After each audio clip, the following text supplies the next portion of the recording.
नमस्कार दोस्तों, एक बार फिर आपका स्वागत है आपके अपने चैनल साइंस गुरु बलवंत पे। और आज हम पढ़ने वाले हैं बहुत ही अच्छा सा प्यारा सा टॉपिक जो आपके हर एग्जाम के लिए इंपॉर्टेंट रहने वाला है। किसी भी एग्जाम को आप किसी भी गवर्नमेंट एग्जाम के लिए आप तैयारी कर रहे हो तो उसके लिए आपका बहुत मोस्ट इंपॉर्टेंट ये चैप्टर रहने वाला है, क्योंकि यहाँ से आपसे क्वेश्चन पूछे ही जाएंगे।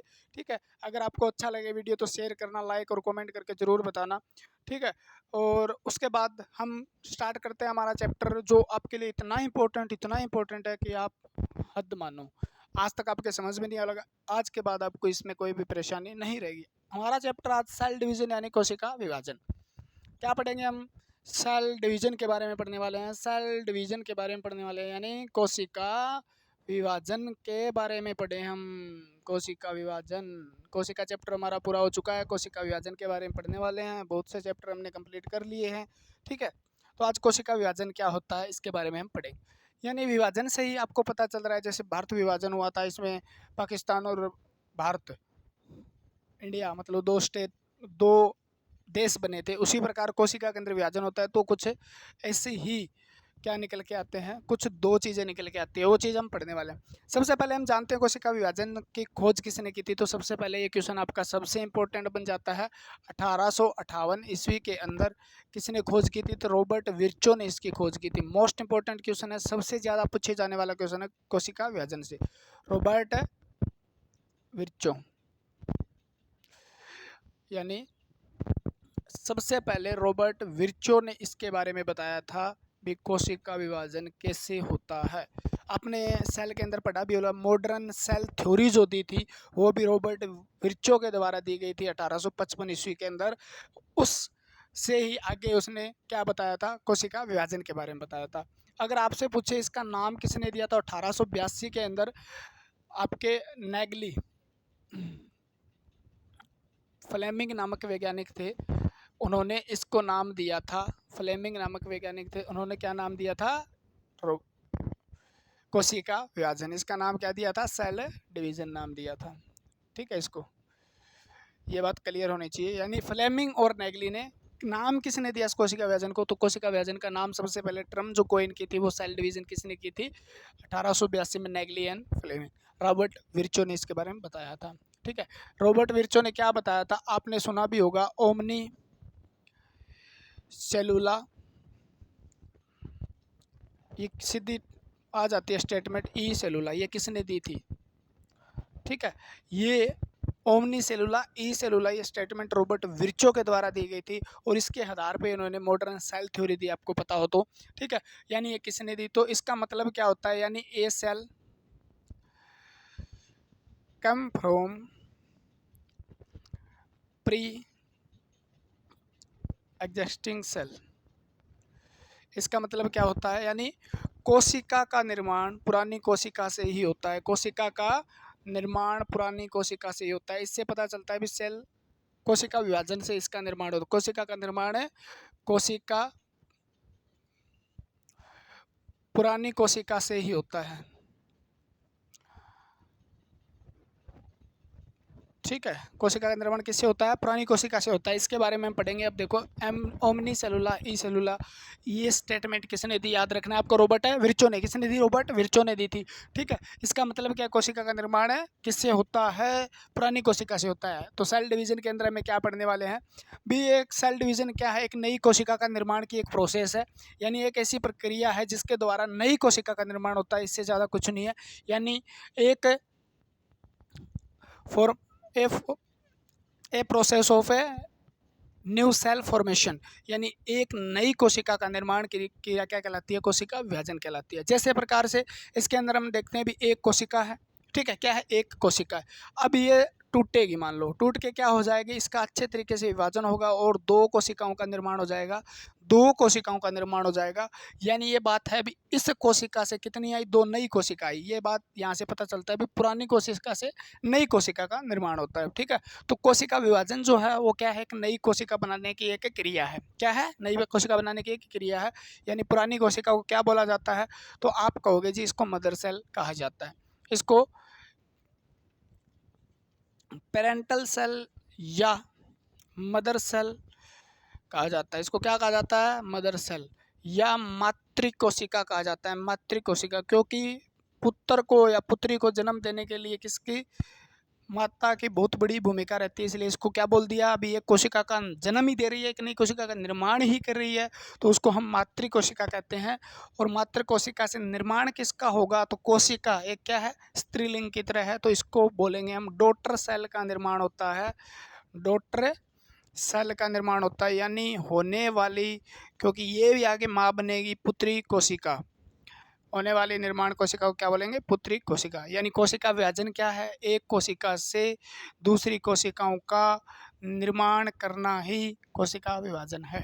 ठीक है, तो आपसे पूछ लीजिए मातृ कोशिका क्या है या पुत्री कोशिका क्या है, तो नई बनने वाली कोशिका पुत्री कोशिका होती है, और पुरानी वाली कोशिका को हम मातृ कोशिका कह देते हैं, यानी मदर सेल कह देते हैं। ठीक है, कोशिका विभाजन की जरूरत क्यों पड़ती है, क्योंकि हमारे शरीर के अंदर विभिन्न प्रकार की क्या होती हैं, जैसे आपके रिप्रोडक्शन में जनन क्रिया के अंदर कोशिका विभाजन की मुख्य भूमिका रहती है।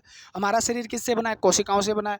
अगर हमारे शरीर के अंदर जैसे यहाँ पे चोट लगी, कई कोशिकाएं नष्ट हो गई, अब उन कोशिकाओं की जगह लेने के लिए क्या करना होगा, दूसरी कोशिकाओं को अपना क्या करना होगा, उसके अंदर कोशिका विभाजन करना होगा, ताकि नई कोशिकाओं का निर्माण होकर जो डेड हुई है उसकी जगह ले ले, या नई कोशिका निर्माण। तो आप कह सकते हो कोशिका शरीर के मरम्मत करने के काम आती है, उसको रिपेयर करती है, उसका मेंटेनेंस करने का काम करती है, और रिप्रोडक्शन यानी जनन क्रियाओं में सहायता करती है। जैसे स्पर्म और ओवम क्या करेंगे, एक नए जीव का निर्माण करेंगे।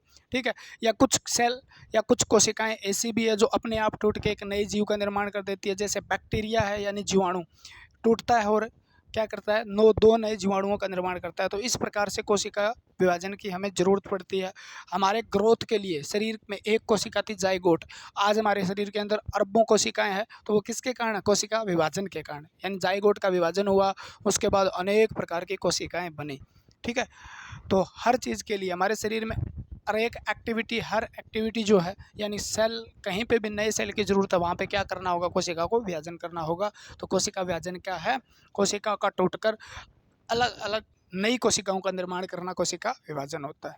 ठीक है, आगे पढ़ेंगे ये कितने प्रकार के होते हैं, तो कोशिका विभाजन 3 प्रकार के होते हैं। बाकी सारी चीज़ें पढ़ेंगे, समझने के बाद आपको समझ में आना चाहिए।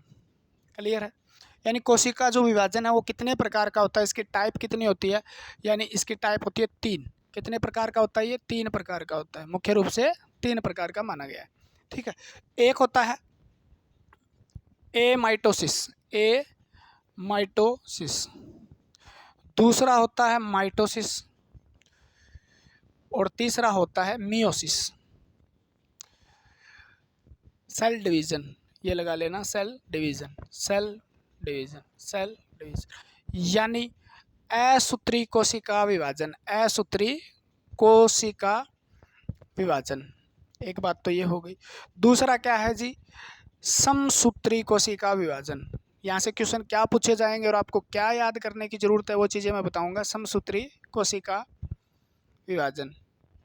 ठीक है, तीसरा हो गया अर्ध, देखो नाम में ही सब कुछ छुपा हुआ है, नाम से ही याद कर लेंगे सब कुछ। समसूत्री कोशिका विभाजन, यानी 3 प्रकार के विभाजन होते हैं, एक तो सूत्री, एक असूत्री, एक समसूत्री और एक अर्धसूत्री। 3 प्रकार के कोशिका विभाजन होते हैं। 3 प्रकार से कोशिकाएं डिवाइड करती है। ठीक है ना, इनकी 3 प्रकार की क्रिया है, वो किस किस प्रकार से करती है, ये चीज़ें हमें आगे पढ़नी है। अगर असूत्री कोशिका विभाजन की बात करें तो इनकी खोज मैं साथ साथ में लिखा देता हूँ। इसकी खोज की थी फ्लेमिंग ने। किसने की थी, फ्लेमिंग ने। खोज की बात करें तो किसने की, तीनों की खोज की, उसके बाद में अपना चक्कर ही नहीं रहेगा। ठीक है, और दूसरे की खोज की थी आपके स्ट्रासबर्ग ने। किसने की थी, स्ट्रासबर्ग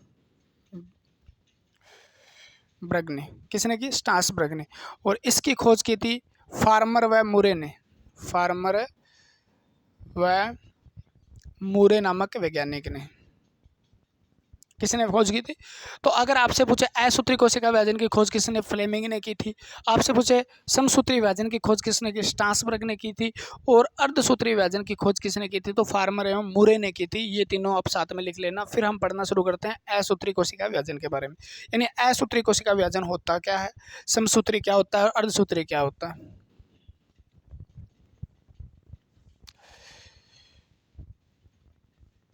तो आपको पढ़ना है ए माइटोसिस,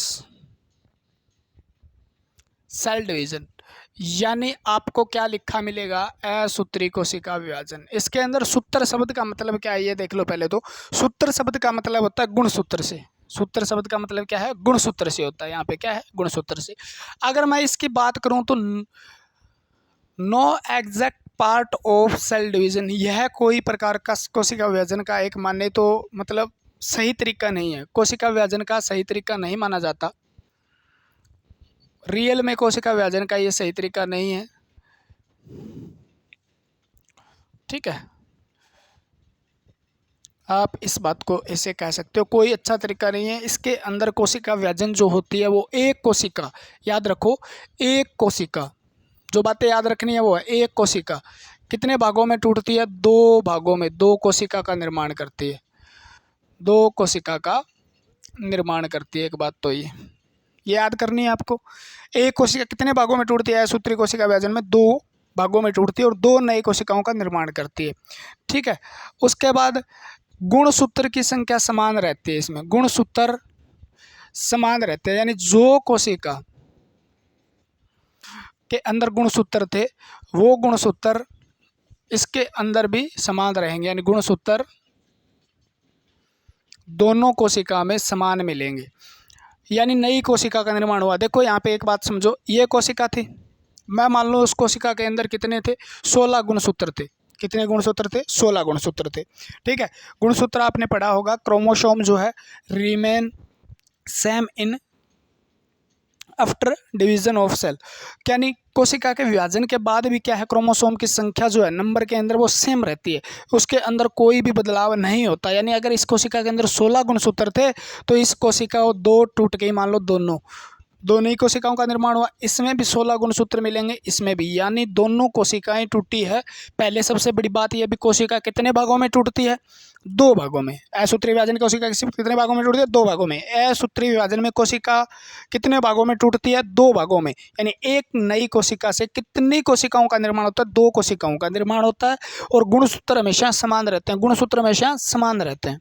ठीक है ना, गुणसूत्र क्या रहते हैं, समान रहते हैं, याद रखना। ये गुणसूत्र समान रहने का मतलब, यानी मदर सेल जो है, एक मदर सेल है, इसको मदर सेल कह दिया। ठीक है, और ये कितने डॉटर सेल के अंदर टूटा, दो डॉटर सेल के अंदर। ठीक है ना, ये दो डॉटर सेल के अंदर टूटा, यानी दो पुत्री कोशिकाओं का निर्माण हुआ। गुणसूत्र दोनों में समान रहेंगे। ठीक है, होता किसमें है जी, कौन से जीवों के अंदर ये पाया जाता है, कौन से जीवों में पाया जाता है, तो आप कहोगे जी ये उन जीवों के अंदर पाया जाता है जो क्या है, प्रोकैरियोटिक है, जो क्या है, प्रोकैरियोटिक है। ठीक है, तो आप लिख लो प्रोकैरियोटिक ऑर्गेनिज्म, यानी प्रोकैरियोटिक, आप सेल लिख लो सीधा, कि कौन सी कोशिकाओं में होता है, प्रोकैरियोटिक सेल यानी कोशिका में होता है। ठीक है, और प्रोकैरियोटिक कोशिका आपको पता है किस में पाई जाती है, तो आप कहोगे जी ये तो बैक्टीरिया में बताया था आपने, किस में, बैक्टीरिया में बताया था, यानी आपने जीवाणु में। तो आपसे सीधा क्वेश्चन यहाँ से सबसे बड़ा क्वेश्चन आपसे पूछा जाएगा, वो क्या पूछा जाने वाला है, जीवाणु के अंदर कौन सा कोशिका विभाजन होता है, असूत्री कोशिका विभाजन होता है। जीवाणु की कोशिका में कौन सा कोशिका विभाजन होता है, ये होता है। ठीक है ना, आपसे फिर पूछ ले वो और किस में होता है जी, प्रोटोजोआ के अंदर होता है। ये किस में होता है, प्रोटोजोआ। प्रोटोजोआ की कोशिका में कौन सा विभाजन होता है, तो आप कहोगे जी प्रोटोजोआ के अंदर भी, प्रोकैरियोटिक और यूकैरियोटिक के अंदर, क्योंकि प्रोटोजोआ क्या है, यूकैरियोटिक है। तो प्रोकैरियोटिक में बैक्टीरिया आते हैं, प्रोटोजोआ यूकैरियोटिक में आते हैं। उसके बाद अमीबा जो होता है ना, अमीबा, उसकी कोशिका में कौन सा विभाजन होता है, तो भी आपको क्या आंसर देना होगा, आपको आंसर देना होगा बी, ये कोशिका असूत्री कोशिका विभाजन होता है। इसके बाद आप किसका नाम ले सकते हो भैया, अमीबा, इष्ट खमीर, किसका नाम लिया जा सकता है, इष्ट खमीर जो होता है, खमीर, उसके अंदर भी आपके डिजीज सेल है, यानी कोशिका, बीमार कोशिका है ना, बीमारी से ग्रसित कोशिका, उसके अंदर भी इसका विभाजन होता है। फंजाई डेड सेल जो होते हैं उनके अंदर भी क्या होता है, ए माइटोसिस होता है, यानी कोशिका विभाजन होता है। दोबारा इस बात को अच्छे से समझने की कोशिश करेंगे। ए माइटोसिस कोशिका विभाजन है। एक कोशिका दो भागों में टूट जाती है। दो भागों में क्रोमोसोम, सूत्र का मतलब यहाँ पे क्रोमोसोम से है, ठीक है। सूत्र का मतलब गुणसूत्र, ठीक है ना। यानी गुणसूत्र जो होते हैं दोनों में समान रहते हैं। गुणसूत्र क्या है, दोनों कोशिकाओं में समान। कितनी कोशिकाएं बनती है, दो कोशिकाएं बनती है, लेकिन ये सही तरीका नहीं माना जाता। ये किस जीवों की कोशिकाओं में होता है, तो जीवाणु एक कोशिकीय जीव होता है, यूनिसेलुलर है, यानी एक कोशिकीय जीव है, उनके अंदर ए माइटोसिस होता है। सीधी बात ये कह सकते हो। यानी ईस्ट जो है आपको, बैक्टीरिया, प्रोटोजोआ, अमीबा, इन कोशिकाओं में क्या होता है भी, एक बैक्टीरिया जब टूटेगा, मान लो ये एक जीवाणु है और ये जब टूटता है ना, ये एक क्या है, जीवाणु है, और ये जीवाणु टूट जाता है किस में, दो में। तो अब कितने जीवाणु हो गए, अपने टूट कर ये क्या कर दिया, इसने दो जीवाणु का निर्माण कर दिया। ये मान लो अमीबा है और इसने भी कितने अमीबा बना दिए, दो।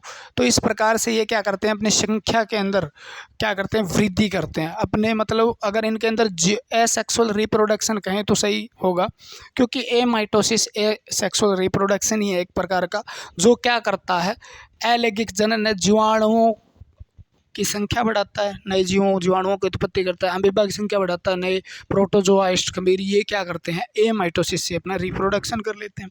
क्लियर हुई बात, ठीक है। यानी जीवाणु को अपनी संख्या बढ़ानी है। तो इस प्रकार के जीव इमॉर्टल माने जाते हैं। बायोलॉजिकल इनकी डेथ नहीं होती, यानी पूरे जीवन काल में ये जीवाणु मरा तो नहीं है ना, अब भी खत्म हो गया, ऐसा तो नहीं हुआ। बायोलॉजिकल का मतलब जैविक मृत्यु नहीं होती इनकी। जिस प्रकार से हम 50, 60, 70, 80 साल के बाद या 100 साल के बाद एक दिन हमें गुजरना ही पड़ेगा, मरना ही पड़ेगा, उसी प्रकार से नेचुरली आप कितने भी हेल्दी रहो, लेकिन बुढ़ापा आप में आएगा, और बुढ़ापा आने का मृत्यु आपकी निश्चित है। तो ऐसा निश्चित मृत्यु किस में नहीं होती, तो जीवाणु, एक कोशिकीय जीवों के अंदर वो अपना जो जेनेटिकल मटेरियल है वो सारा कुछ आगे अपनी पुत्री कोशिकाओं को दे देते हैं। अब ये जीवाणु भी टूटेगा आगे चल, लेकिन इसकी डेथ तो नहीं हुई ना, तो बायोलॉजिकल डेथ इनकी नहीं होती, ठीक है, नेचुरल डेथ इनकी नहीं होती देखा जाए तो, ठीक है। समझ में आया बात, सूत्री विभाजन क्या है। इसके बाद हम पढ़ते हैं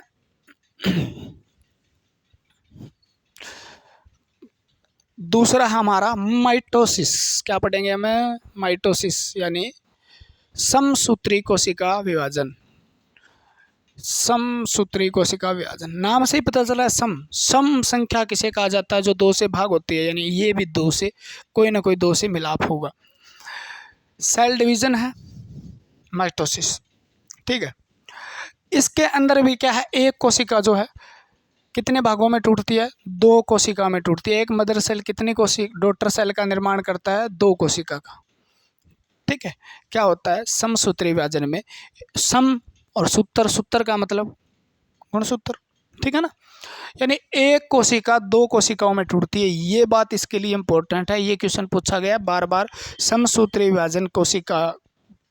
विभाजन के बाद कितनी कोशिकाओं का निर्माण होता है, तो एक कोशिका से दो कोशिकाओं का निर्माण होता है, ठीक है।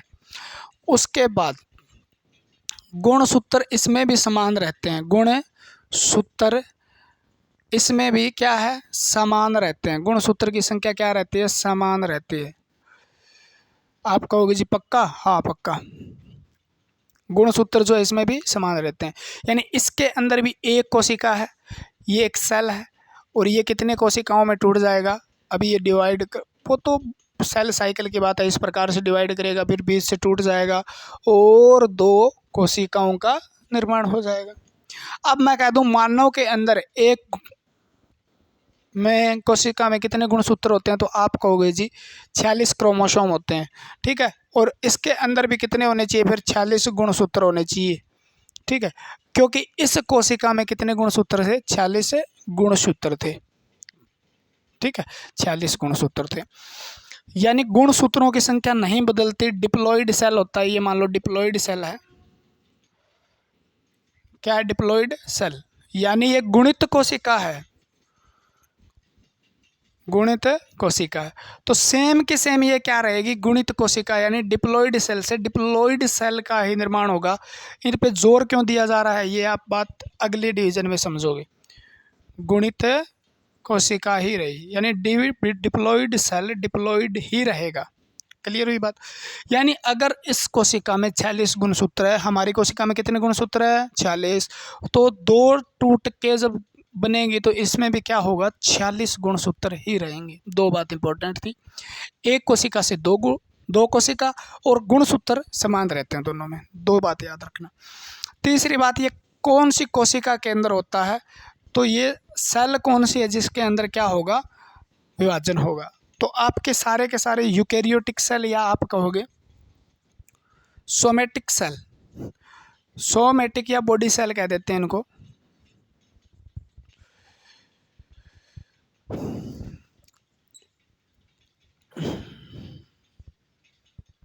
दह कोशिका बोल देते हैं इसको, ठीक है। आपकी शरीर की कोशिका जितनी भी है, यानी हमारे शरीर के अंदर 2 प्रकार के सेल हैं। वैसे तो 220 प्रकार के सेल पाए जाते हैं अलग अलग तरीके के, लेकिन अगर अलग फंक्शन के आधार पे देखा जाए तो 2 प्रकार के सेल हैं, यानी एक जो जनन करते हैं और एक जो हमारे शरीर के ग्रोथ करते हैं। यानी जनन करने वाले को जर्म सेल, या हम क्या कहते हैं रिप्रोडक्टिव सेल कह देते हैं, यानी जनन कोशिकाएं कह देते हैं। जैसे मादा के अंदर जो ओवम होता है और नर के अंदर क्या होता है स्पर्म होता है। ओवम और स्पर्म जो होते हैं वो जनन कोशिकाएं, उनको छोड़ के शरीर की सारी कोशिकाएं सोमेटिक सेल यानी बॉडी सेल कहलाते हैं। हमारे पूरे शरीर की कोशिकाएं वो क्या है सोमेटिक सेल या बॉडी सेल या दह कोशिका। दह निर्माता, दह संस्कार सुना होगा। दह का मतलब क्या होता है शरीर होता है। दह का मतलब शरीर, यानी शरीर की कोशिकाओं में कौन सा विभाजन हो रहा है तो सोमेटिक यानी माइटोसिस समसूत्री विभाजन हो रहा है। सम का मतलब 2, यानी एक कोशिका 2 कोशिका में टूटती है। क्या है एक कोशिका 2 कोशिका में टूटती है सोमेटिक सेल। सम का मतलब दूसरा लेके जाएं तो समसूत्री यानी समान सूत्र, यानी समान गुणसूत्र रहते हैं। क्या रहते हैं समान गुणसूत्र रहते हैं दोनों के अंदर। क्लियर हुई बात। यानी सोमेटिक सेल जो है आपके शरीर की ग्रोथ हुई, मान लो आपके शरीर की वृद्धि हुई मान लो, तो वृद्धि के लिए क्या चाहिए था हमें कोशिकाएं चाहिए थी। यानी एक कोशिका से 2 बननी थी, 2 से फिर आगे 2 और बननी थी, 2 2 4 हो गई, 4 से फिर 8 बननी थी, 8 से 16, 16 से 32, 32 से 64, इस प्रकार से आगे बनती रहनी थी, जिससे हमारे शरीर की हम इत्तू से थे जो दिखाई नहीं देते थे सूक्ष्मदर्शी से, इत्तू से हम इत्तू हो गए। तो उसका मतलब क्या हुआ वो क्या हुआ हमारे कोशिकाओं में समसूत्री विभाजन हुआ, बहुत ज़्यादा समसूत्री विभाजन हुआ, तब जाके हमारा शरीर ग्रोथ कर पाया। यानी ग्रोथ करने के लिए हमें कौन सा विभाजन चाहिए समसूत्री विभाजन चाहिए। हमें सोमेटिक सेल यानी बॉडी सेल पूरे शरीर की, जैसे मेरे हाथ की कोशिका, आँख की कोशिका, नाक की कोशिका, बालों की कोशिका, ठीक है, पूरे शरीर की कोशिका, फेफड़ों की कोशिका, लीवर की कोशिका, किडनी की कोशिका, ब्रेन की कोशिका, तो ये कोशिकाएं हैं, उनके अंदर विभाजन हुआ और हम डेवलप होते गए। ठीक है ना, यानी हम विकसित होते गए, हमारा विकास होता गया, हमारी ग्रोथ होती गई, वृद्धि होती गई। तो उसके लिए कौन सा विभाजन जरूरी है समसूत्री। तो आप कह सकते हो आपके शरीर की ग्रोथ के लिए कौन सा विभाजन उत्तरदायी है वृद्धि के लिए, तो आप कहोगे समसूत्री विभाजन। आपको चोट वोट लग जाए उसको क्या करना है भरना है मान लो, ठीक है ना। तो आपकी वृद्धि रिपेयर करने के लिए, आपकी मरम्मत करने के लिए कोशिकाओं में शरीर की टाइम टू टाइम कोशिका विभाजन जरूरी है। कौन सा कोशिका विभाजन करेगा समसूत्री कोशिका विभाजन। वाउंड हीलिंग के लिए यानी घाव भरने के लिए किस कोशिका विभाजन की जरूरत पड़ेगी। घाव भरने के लिए किस कोशिका विभाजन की समसूत्री विभाजन की। और हमारे शरीर के अंदर विभिन्न प्रकार के मेंटेनेंस के लिए, ठीक है, शरीर को ग्रोथ कराने के लिए अलग अलग प्रकार के सेल जो डैमेज हो जाते हैं उनके निर्माण के लिए, रक्त का निर्माण के लिए किस कोशिका विभाजन की जरूरत है समसूत्री। यानी हमारे पूरे शरीर की कोशिकाओं में कौन सा विभाजन होता है समसूत्री विभाजन होता है। समसूत्री कोशिका विभाजन यानी ग्रोथ वृद्धि रिपेयर वाउंड हीलिंग के लिए क्या है इसकी ज़रूरत होती है। किसी भी जीव के अंदर ग्रोथ करवानी है, मतलब जो मल्टी सेलुलर है, आप कहोगे बहुकोशिकीय जीवों के अंदर ये पाया जाता है। बहुकोशिकीय जीवों में पाया जाता है। मल्टी सेलुलर ऑर्गेनिज्म है, मल्टी सेलुलर ऑर्गेनिज्म है, उनके अंदर उनके शरीर की कोशिकाओं के अंदर क्या है तो उनके शरीर की कोशिकाओं में समसूत्री विभाजन होता है। इस बात को एक बार दोबारा समझ लेते हैं। समसूत्री विभाजन यानी समसूत्री, समान गुणसूत्र रहते हैं जिसमें समसूत्री समान गुणसूत्र, एक कोशिका दो भागों में टूटकर दो नई कोशिकाओं का निर्माण करती है, जो हमारे शरीर की कोशिकाओं में होती है, सोमैटिक सेल के अंदर होती है। किसमें होती है? सोमैटिक सेल में होती है। इसके अंदर सेल डिप्लॉइड है, वो डिप्लॉइड रहता है, यानी गुणसूत्र 46 हमारे सेल में है तो 46 ही रहेंगे, यानी समान गुणसूत्रों की संख्या रहती है। जैसे मैं कह दूं मच्छर के अंदर 6 गुणसूत्र हैं और मच्छर की समसूत्री विभाजन होगा तो दूसरी कोशिकाओं में भी 6 गुणसूत्र चले जाएंगे। ठीक है, और गुणसूत्र के बारे में आपको थोड़ा बहुत पता होना चाहिए। अगला कोशिका विभाजन है। सेल साइकिल के बारे में मैं यहाँ पे नहीं पढ़ा रहा हूँ, तो आप सोच रहे होंगे कोशिका चक्कर, mitosis, interphase, metaphase, mitotic phase, ठीक है, प्रोफेज, एनाफेज, टेलोफेज, तो वो फेज एक बार हमें नहीं करना है, वो सेल साइकिल अलग है। ठीक है, कोशिका चक्र। अरे मियोसिस, सेल डिवीजन, अर्धसूत्री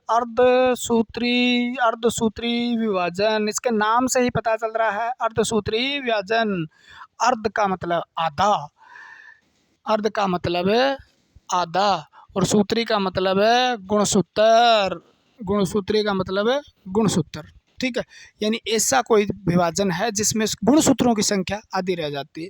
यानी आपसे पूछे इसमें एक कोशिका के अंदर जितने कोशिका थी, ठीक है, एक कोशिका से कितनी कोशिकाओं का निर्माण होगा, यानी एक जो मदर सेल है उससे कितनी डॉटर सेल बनेंगी, तो 4 डॉटर सेल बनेंगी। याद रखना, डॉटर सेल बनेगी यानी 4 पुत्री कोशिकाओं का निर्माण होगा। कितनी कोशिकाओं का? 4 पुत्री कोशिका का निर्माण होगा। कितनी कोशिका का? 4 पुत्री कोशिका का निर्माण होगा, यानी एक कोशिका से 4 कोशिका बनेंगी। लेकिन गुणसूत्र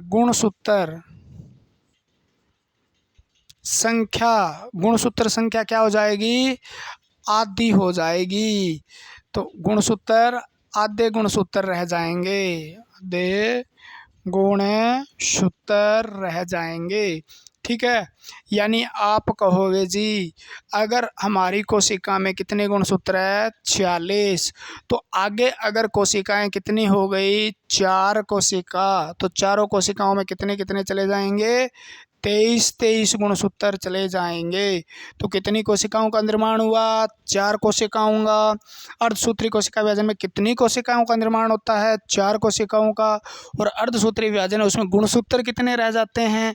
तो एक आधे गुणसूत्र रह जाते हैं, यानी आधा गुणसूत्र रह जाता है। जितनी संख्या होगी, जैसे आपको मक्खी जो है, मक्खी के अंदर 12 गुणसूत्र होते हैं। ठीक है, और जब उसके कोशिका के अंदर जो जर्म सेल होगा ना, रिप्रोडक्टिव सेल, उसके अंदर विभाजन होगा तो उसके अंदर कितने कितने चले जाएंगे? 6 चले जाएंगे। ठीक है ना, जैसे हमारी कोशिका में कितने हैं? 46, तो आगे जाने वाली कोशिका चारों में 23 चले जाएंगे। ये कौन सी कोशिका के अंदर विभाजन होता है? तो आप कहोगे जी जर्म सेल या रिप्रोडक्टिव सेल, उनके अंदर ये विभाजन होता है, यानी जनन कोशिका में इसका विभाजन होता है। किसमें होता है? जनन कोशिका में। यह विभाजन किसमें पाया जाता है? जनन कोशिकाओं में। जनन कोशिकाओं में क्या पाया जाता है? अर्धसूत्री कोशिका विभाजन पाया जाता है। ठीक है, और इसके अंदर गुणसूत्र कितने रह जाते हैं? आधे। इसके लिए इसको क्या बोलते हैं? रिडक्शन सेल डिवीजन भी कहा जाता है, रिडक्शन सेल डिवीजन भी कहा जाता है, यानी घटता हुआ कोशिका विभाजन भी कहा जाता है। इसको क्या कहा जाता है? घटता हुआ कोशिका विभाजन किसे कहा जाता है? तब क्योंकि इसके अंदर रिडक्शन किसका होता है? क्रोमोसोम का, गुणसूत्र का। गुणसूत्र आधे रह जाते हैं। ठीक है ना, गुणसूत्र। तो रिप्रोडक्टिव सेल यानी हमारे शरीर के अंदर कौन से सेल पाए जाते हैं? जैसे ये मानव है, पूरा का पूरा मैं बना दूं मानव है। ठीक है, मानव की पूरी कोशिका है 2 सेल से बनी होती है। एक तो सोमैटिक सेल, सोमैटिक सेल, और एक पाए जाते हैं उसमें जर्म सेल। क्या पाए जाते हैं? जर्म सेल, यानी कोशिका विभाजन। वैसे तो 220 प्रकार के सेल पाए जाते हैं हमारे शरीर के अंदर लगभग, यानी शरीर की कोशिका और जर्म सेल यानी रिप्रोडक्टिव सेल। जर्म सेल मानव के अंदर, महिला के अंदर कौन सा होता है जी? महिला में कौन सा होता है जी, पुरुष के अंदर कौन सा होता है? तो महिला के अंदर बात करें तो ओवम होता है, महिला में ओवम अंडाणु होता है। तो अंडाणु जो होता है, और पुरुष के अंदर कौन सा होता है जी, तो इसके अंदर होता है स्पर्म यानी शुक्राणु होता है जी। क्या होता है? शुक्राणु। तो आपसे सीधा पूछ ले वो स्पर्म,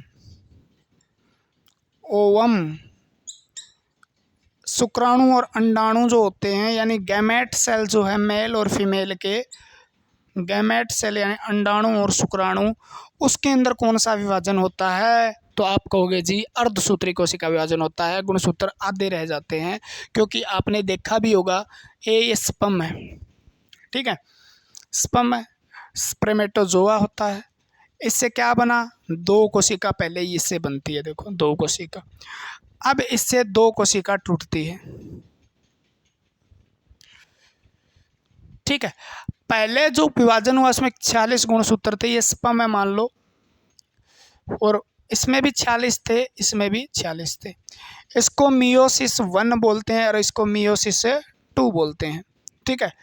इसके अंदर अब गुणसूत्र रह जाएंगे 23, इसमें गुणसूत्र 23, इसमें गुणसूत्र 23, इसमें गुणसूत्र 23, यानी एक कोशिका से विभाजन। तो कितना कोशिका? तो 4 बनी, लेकिन गुणसूत्र कितने रह गए? आधे।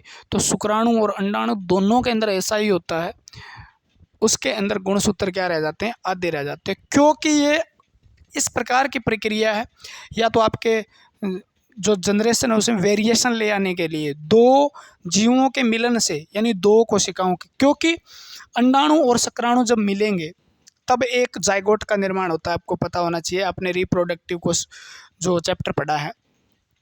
यानी जब एक ओवम और एक स्पर्म जब मिलते हैं तो क्या बनता है? एक नए कोशिका का निर्माण होता है जिसका नाम होता है जाइगोट। जाइगोट के अंदर कितने गुणसूत्र होने चाहिए? 46, क्योंकि 46 से ज़्यादा हमारी कोशिकाओं में गुणसूत्र होंगे तो फिर संख्या बढ़ती जाएगी। यानी कब से संख्या बढ़ रही होती है, इतने गुणसूत्र हो जाते हैं आपके सेल में, इकट्ठे ही ना होते। तो इसलिए क्या है, हमारे शरीर के अंदर ऐसा प्रोसेस है जिसके द्वारा अर्धसूत्री विभाजन के द्वारा क्या होता है, गुणसूत्रों की संख्या आधी रह जाती है। और जब 23 वाला स्पर्म और ओवम कितने का होता है? 23 वाला, ये ओवम मान लो, इसमें से एक स्पर्म ओवम के साथ मिल गया, और मिलने से दोनों के एक नई कोशिका का निर्माण बनेगा जिसको हम क्या कह देंगे? जाइगोट। और इस जाइगोट के अंदर कितने गुणसूत्र हो जाएंगे? 23 और 23 46, यानी हर समान जाति में गुणसूत्रों की समान संख्या रहती है। उसका कारण यही है, कौन सा? अर्धसूत्री कोशिका विभाजन। क्योंकि 23 गुणसूत्र दोनों मिलकर आके फिर 46 गुणसूत्र बना लेते हैं मानव के अंदर, मानव के केस में। तो सबसे पहले और सबसे अच्छी बात आपके लिए है अर्धसूत्री विभाजन, एक कोशिका से 4 कोशिका, बस। दूसरी बात, आपको गुणसूत्र की संख्या आधी रह जाती है। तीसरी बात आपको याद करनी है, ये जनन कोशिकाओं में होता है, चाहे वो प्लांट की हो, चाहे किसकी हो, मानव की हो, किसी भी जीव की हो, उसके जन्म कोशिका या रिप्रोडक्टिव सेल है, उनके अंदर अर्धसूत्री कोशिका विभाजन होगा। और अर्धसूत्री कोशिका विभाजन के लिए स्पर्म ओवम, मानव के केस में शुक्राणु और अंडाणु के अंदर भी अर्धसूत्री विभाजन होता है। क्योंकि ये होने वाले जीव में ये सेक्सुअल रिप्रोडक्शन करते हैं, जो सेक्सुअल रिप्रोडक्शन या लैंगिक जनन करते हैं, उनकी कोशिकाओं में अर्धसूत्री विभाजन होना जरूरी है, ताकि हर जाति में गुणसूत्रों की समान संख्या रह सके, ठीक है। तो जाइगोट में 46 हो जाते हैं, ये आपको पता लगा, ठीक है। और जर्म सेल कौन से होते हैं? अंडाणु और शुक्राणु। बाकी सारी कोशिका में सोमेटिक, सारी कोशिकाएं सोमेटिक यानी दैहिक कोशिका कहलाती है, जिसके अंदर समसूत्री विभाजन होता है। तो आपने पढ़ा अर्धसूत्री विभाजन क्या है, असूत्री विभाजन क्या है, और कौन सा है? अर्धसूत्री, समसूत्री और असूत्री, तीनों विभाजन हमने पढ़े। कोशिका विभाजन किस प्रकार होता है, उसकी जरूरत क्यों पड़ती है, उसकी खोज किसने की, कितने में किस में कोशिका का विभाजन होकर कितनी कोशिकाओं का निर्माण करता है, ठीक है। वाक्य रहता है सेल साइकिल, कोशिका चक्कर, यानी कोशिका किस प्रकार से एक 24 घंटे का चक्कर है वो पूरा करती है। उसके अंदर मेटाफेज क्या होता है, इंटरफेज क्या होता है, ठीक है, माइटोटिक फेज क्या होता है। उसके बाद G1 phase, G0 phase, S phase, G2 phase, ये होते हैं। उसके बाद आपको कैरियोकाइनेसिस होता है, ठीक है। 2 शब्द और लिखा देता हूँ आपको, ये याद कर लिया हो तो।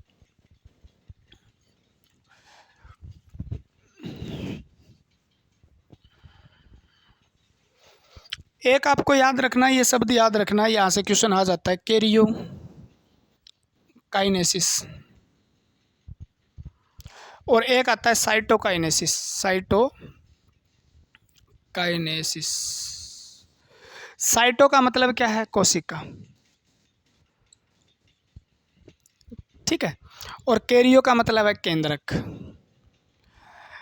यानी केंद्रक के विभाजन को क्या कहते हैं? केंद्रक के विभाजन को क्या कहा जाता है? क्वेश्चन आपसे पूछ लिया जाए, केंद्रक जब टूटता है दो भागों में तो उसको कैरियोकाइनेसिस कहा जाता है। और साइटो का मतलब जब कोशिका द्रव्य टूटता है, यानी कोशिका पूरी टूटती है, कोशिका द्रव्य का विभाजन होता है ना, तो उसको कहा जाता है साइटोकाइनेसिस। कोशिका होती है, उसके अंदर केंद्रक होता है। पहले क्या है? केंद्रक दो भागों में टूटता है, अब दो केंद्रक का इसमें निर्माण हो जाता है, ठीक है। तो इस प्रोसेस को क्या बोला? कैरियोकाइनेसिस। अब आगे जाके जब क्या होगा, ये कोशिका बन जाएगी और ये केंद्रक एक एक ही रहना है, ठीक है। तो इस प्रोसेस को हम क्या बोलते हैं? साइटोकाइनेसिस बोलते हैं, ठीक है। ये जब हम सेल साइकिल कोशिका चक्कर पढ़ेंगे, आपको ज़रूरत नहीं है वैसे तो, आपको देखा जाए तो सेल साइकिल से आपके क्वेश्चन नहीं पूछे जाते, ठीक है ना। बहुत ही कम चांस है, 0.001% चांस है, तो वहाँ तक आपको नहीं पढ़ना है। तो सेल साइकिल क्या होता है? कोशिका विभाजन से आपके क्वेश्चन पूछे जा सकते हैं, ठीक है। अगर आपको वीडियो पसंद आई है तो उसको लाइक कर दीजिएगा, सब्सक्राइब कर दीजिएगा, अब तक और पढ़ाऊँगा, ठीक है ना, भागना मत। और आप कमेंट करके ज़रूर बताइएगा समझ में आया या नहीं आया, ठीक है। अगर आपको लेक्चर पसंद आ रहे हैं तो आपको डिस्क्रिप्शन में आपको लिंक भी मिलेगा, वहाँ से आप जाके मेरा कोर्स परचेज कर सकते हो। वहाँ परचेज करने के बाद आपको पूरी वीडियो मिलेगी, पूरा कोर्स बहुत अच्छे तरीके से पढ़ाया हुआ मिलेगा, एक एक तरीके से एक एक चीज़ को अच्छे से समझाया हुआ मिलेगा, ठीक है ना। तो इस चीज़ को याद करना है। कैरियोकाइनेसिस, साइटोकाइनेसिस, सेल साइकिल है। सेल साइकिल के अंदर कोशिका चक्कर में क्या होता है, किस प्रकार से कोशिका तैयार होती है, ठीक है, वो चीज़ें होती है। किस प्रकार गुणसूत्रों की संख्या, गुणसूत्र जो होते हैं रेप्लिकेट करते हैं, या आपको डीएनए किस प्रकार से रेप्लिकेट यानी अपनी संख्या बढ़ाते हैं, किस प्रकार सेल का ग्रोथ होकर डबल हो जाता है, किस प्रकार माइटोकॉन्ड्रिया दो होते हैं, किस प्रकार लाइसोसोम दो डबल हो जाते हैं, अत्यप्रदव्य जालिका किस प्रकार से नष्ट हो जाती है, किस प्रकार से उसका निर्माण होता है, झिल्ली किस प्रकार से, ये चीज़ें हम पढ़ते हैं सेल साइकिल में। लेकिन वो आपके दिमाग के खाने वाली बात है, आप चाहे तो उसको छोड़ सकते हैं, ठीक है ना, उसको छोड़ सकते हैं। आप इतना याद कर लेना, बस आपके लिए बहुत होगा। आज के लिए इतना ही। जय हिंद, जय भारत। मिलते हैं फिर अगले लेक्चर के अंदर।